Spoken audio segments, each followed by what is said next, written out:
আজকে আমি আপনাদের সাথে শেয়ার করব আমার পুদিনা পাতা গাছ লাগানো। একটা সময় আমি আমার হাতে টোটালি গাছ হতো না। আসলে গাছ হতো না বললে ভুল হবে।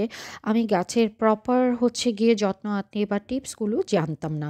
যার কারণে আমার হাতে খুব একটা বেশি গাছ হতো না। আমি ভাবতাম যে মাটিতে গাছ লাগালেই হয়ে যায়, আর প্রপার পানি দিব, টেক কেয়ার করব, একটু চা পাতা দিব। এগুলো দিলেই মনে হয় গাছ সজীব বা ওরকম থাকবে। বাট আমি আনফরচুনেটলি হচ্ছে প্রপার টিপসগুলো জানতাম না দেখে আমার হাতে গাছ খুব একটা ভালো হতো না। তারপরে আমি আস্তে, আস্তে যেহেতু আমার গাছের প্রতি এত ভালোবাসা, তো আমি আস্তে, আস্তে অনেক দেখার পরে বিভিন্ন ধরনের YouTube-এ কিভাবে গাছের প্রপার টেক কেয়ার করতে হয় এগুলো দেখার পরে আমি আস্তে, আস্তে হচ্ছে গিয়ে এখন আল্লাহর রহমতে আমার হাতে টুকটাক গাছ হয়, সেটা আপনাদের সাথে শেয়ার করছি।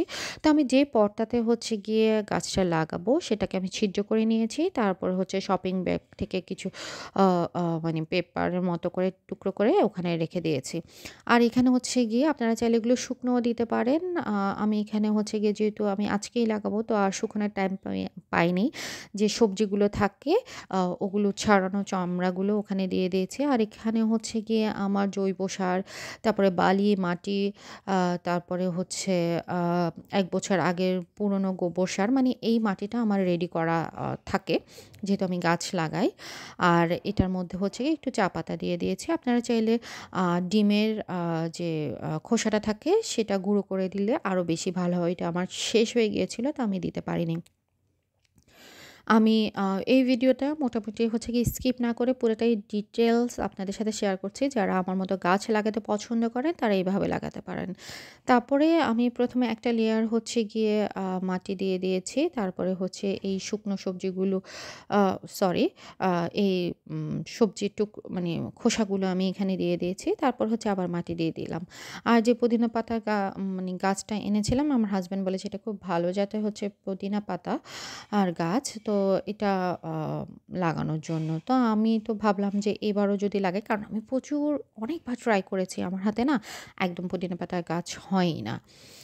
তো আর পুদিনা পাতা আমার ভীষণ রকমের পছন্দ। তো তারপরে এটা লাগালাম বিসমিল্লাহ বলে। আমি বলি কি এবার আমি কোনোভাবেই হচ্ছে এই গাছকে আমি হচ্ছে কোনোভাবেই মরতে দিব না। এটা আমি যথেষ্ট টেক কেয়ার করব। দেখি এবার আমার হাতে, মানে এটা আমার লাস্ট ট্রাই ছিল বলা যায়।